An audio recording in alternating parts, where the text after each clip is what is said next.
Hey everybody, Daniel with Knowitall Charleston Tours. I'm here in Philadelphia Alley.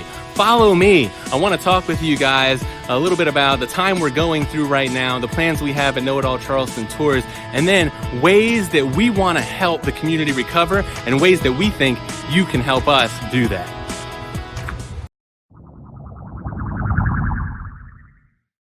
Hello everybody, Daniel here from Knowitall Charleston Tours. I'm here in historic Philadelphia Alley.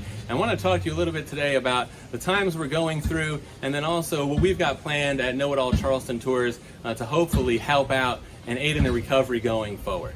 So it's 2020. It's probably forever going to be known as the year of the quarantine or the year of the COVID-19 pandemic. This is something that we're living through that is going to be talked about for generations to come. I know our kids are probably going to tell their kids about it. We're going to tell our grandkids about it. You know, this is definitely a historic time.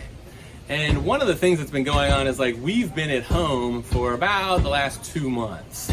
And during that time, my wife and I have had to take on new roles as teachers because we have 2 girls who are in school, so we've been trying to keep them up to date on their schoolwork. And then we have the littlest Knowitall who actually turned 2 a couple weeks ago. So he turned 2 during this whole time, and he doesn't care that they need to be doing their schoolwork. He just wants to play. So if anybody out there has a plan for like a combination school supply cabinet / liquor cabinet, I think there's definitely a market for that type of thing. We've also Marie Kondo'd our garage and cleaned out our closets, and we even built built-in bookshelves in our front room because I need a place for all these Charleston history books that I keep collecting.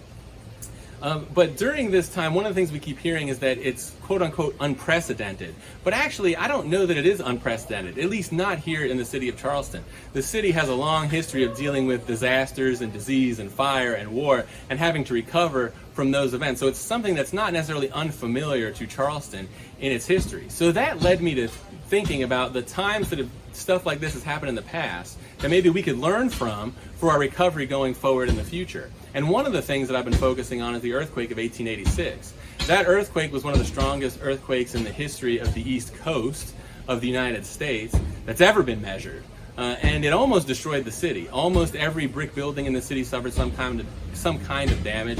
Almost every chimney in the city was lost. More than half the city found itself homeless.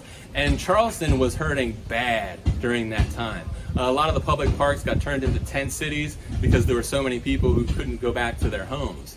But Charlestonians during that time came together and they were able to recover and they were able to move forward and eventually thrive.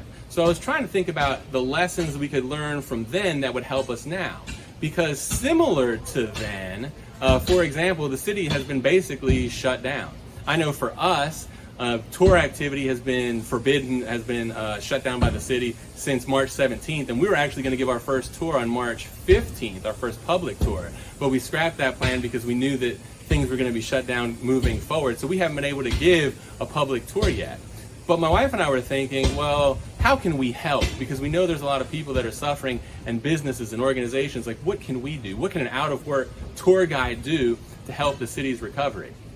And here's what we've come up with. We know that there are a lot of organizations that traditionally right now would be bringing in a lot of money so they can continue their efforts to preserve the city, to promote the city, to help people in the city. And we want to help those organizations because we know that now they're hurting because they can't bring in that money because the economic activity of the city has been so greatly affected. So this is, for example, organizations like the Historic Charleston Museum.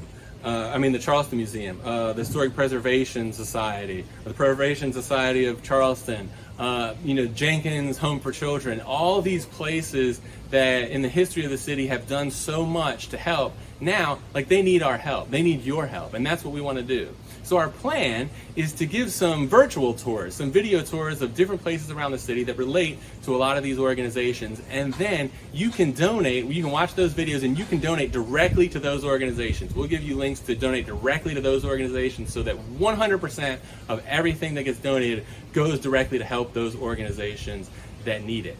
And if you can't donate, that's fine. All we're asking is that maybe that you share the videos with people, tell people what's going on. And the reason why we want to do it this way, and the reason why I think it relates to the recovery that we saw from the earthquake, is that we want to brace up these organizations. You see, after the earthquake, the city of Charleston had to figure out a way to save a lot of these buildings. And what they did was they came up with the idea of earthquake bolts. You see them on the house here behind me. Those bolts, they tie together the walls of a building so that the walls can be brought in and strengthened, or so that they don't fall out if another earthquake were to occur. That's what they were worried about.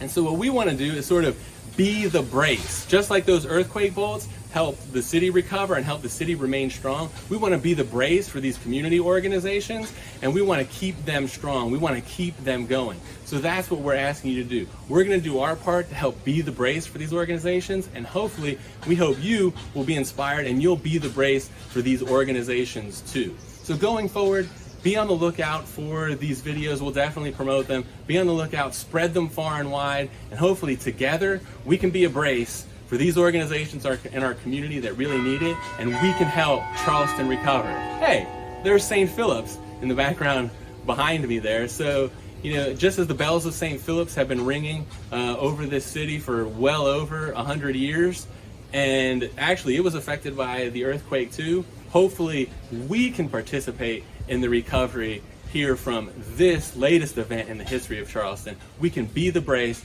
help the city recover, and help us thrive going forward in the future. So thanks for listening. Again, be out on the lookout for the videos. We'll do them as often as we can, and hopefully we'll be able to keep doing them even when tours do eventually come back, because we know they will, and we hope you'll visit us then. Thanks a lot.